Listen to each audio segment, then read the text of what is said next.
Okay, we're going to try and disassemble this original Nintendo controller here. It's a little tough to see on my camera, but this is pretty yellowed and gunky compared to what it should look like. So we're going to take the approach of the 8-bit guy here, get it cleaned up, and try and retrobrite it based on what I've got just laying around the house. Okay, so we've got the controller apart and the circuit board removed. You can see we've got these little rubber contact foots in here that are pretty icky, and take those out so we can clean those up. And then we just got some plastic buttons to deal with here. We'll get those pulled out and cleaned up like so. Now if you can see on the inside here, this is your original color, and you can compare that to this back plate. It's not too far off. The camera really doesn't quite do it justice, but it's real yellow by comparison. Likewise with the front badge here, it's pretty bad. It's also got just a lot of scratching. I'm going to try and do the technique of using some baking soda as an abrasive to try and take down some of those scratches and help clean this up. But I'm going to take some Windex and rubbing alcohol and get started here. Okay, so this is after Windex, alcohol, and quite a bit of baking soda. You can see we still got a little bit of yellow here, but everything cleaned up pretty good. Couldn't really get in these screw holes very well, but they cleaned up okay. And then the inside was already pretty clean, but came out really nice. And we've got some nice clean buttons and pads here. Came out pretty good.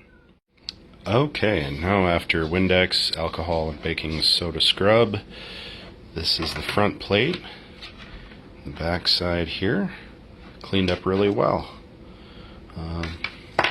It's a little tough to see in my camera, but you can see there's a little bit of yellowing still.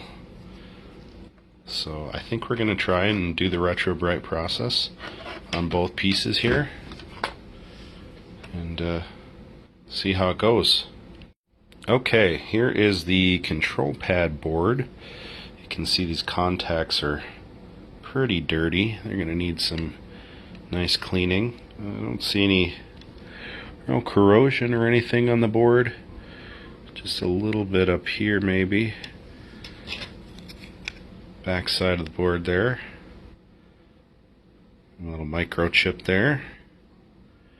Interesting that it's made by NEC, not like a Nintendo brand specific.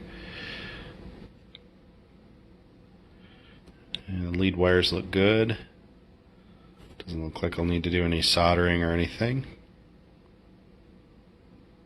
There you go. Okay, we've got some good sunlight here this morning, so we'll get these in the pan here. Got some water heating up on the stove to get it up to a nice warm temperature. And we're going to put some cling wrap over the top with our peroxide solution and see how this retrobrite turns out. Okay, so we got a little more daylight now, and I realized that the retrobrite here is out of the sun. So we're going to get it moved, and I'm going to move this wrench too and see if we can't rotate this around a little bit.